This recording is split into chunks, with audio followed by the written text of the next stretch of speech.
Alright. By the way, your teacher is a genius. Tell him what you did. One of the problems that we were having, my hood kept blowing off. Or the wind was going in my hood, and it was going like right down my back, and I was freezing. So simple little thing, we just put the goggles on the outside of our hood. Genius. What I'm going to do now is, the winds have died down about 57, 58 miles per hour, with some gusts going a little bit higher than that. What we're going to try to do is to show you firsthand, from my point of view, what it's like summiting that final summit push. So a lot of times people come up, and the last little bit, as they come across the parking lot, they see the summit sign to make that final push. Here's Roger. There's Roger coming up. So we're going to head outside now. The temperature is about 2 below, with wind chill about 35 below, maybe. Yeah. Hopefully the camera will work. It has been freezing up and temperatures this cold, but we'll see how we do.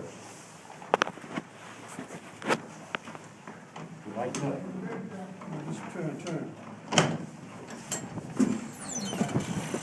Oh, it's nice and sunny out here, really cleared. Oh, this gives you a great sense of what it looks like out here. As soon as you step out, like before, you can hear the wind. We're gonna head down towards the summit side. Now that the clouds have lifted, you can really see how that rime ice covers everything. And even though it's kind of feathery on the outermost part, it's like concrete. I saw one of the observance posts that they had a week ago. They were talking about all the shoveling that they do up here. And then somebody sent in a question saying, how come you just don't have a snowblower? They do.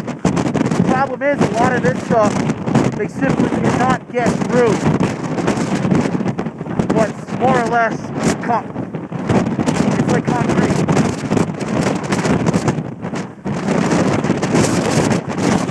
This is the backside of the Sherman Adams building, which is owned by the state of New Hampshire.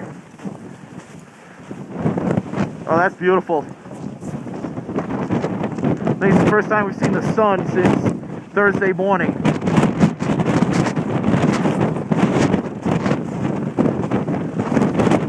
One thing we will do, we'll go over to the stage office. This is the building I was hoping to show you before. This is the building that they have to take down during all year. But because of such high winds up here, they actually chain that building to the mountain to keep it there. When you think about that, that's what we need. So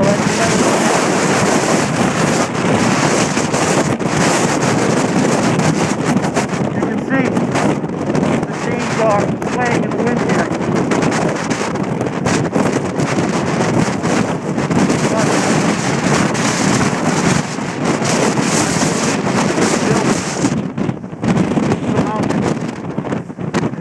I had told you in another video, this is a gift shop now. But back in 1934, this is where the observers were. In April of 1934, when the highest gust, the highest wind ever recorded by man at 231 miles per hour was recorded, and that still stands to this day. What we're going to do, for many people, this staircase is what they'll come up when they're coming up Tuckerman's Trail or Lion's Head Trail. This is one of the last bits. There's a summit marker way up there.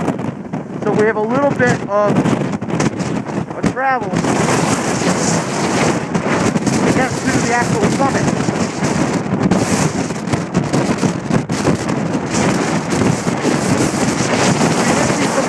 up today that looked absolutely exhausted.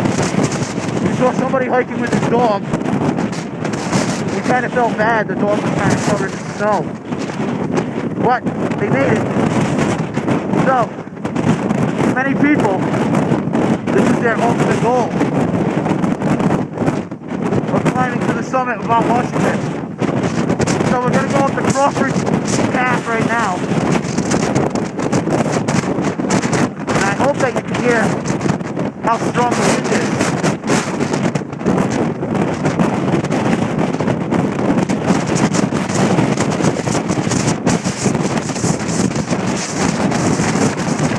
And once again, everything's covered in rime. Here's the observatory right there.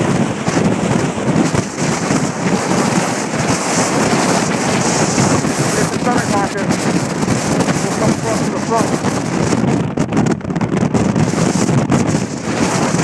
And there we go. Mount Washington Summit, 6,288 feet. Because I do teach science, I have to teach you a little bit about the metric system. 1,917 meters. Just kind of standing at the top of New England. Here's the panoramic view coming down. This direction, that's over towards Storyland. 20 minutes by car.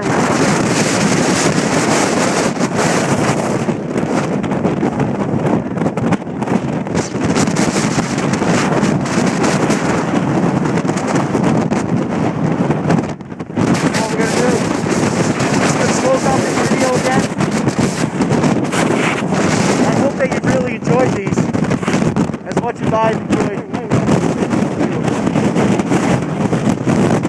Alright. So once again, do good at school. Most importantly, as Mrs. Meyer says every single morning, be kind to one another, take care of one another, and I'll send you another video shortly.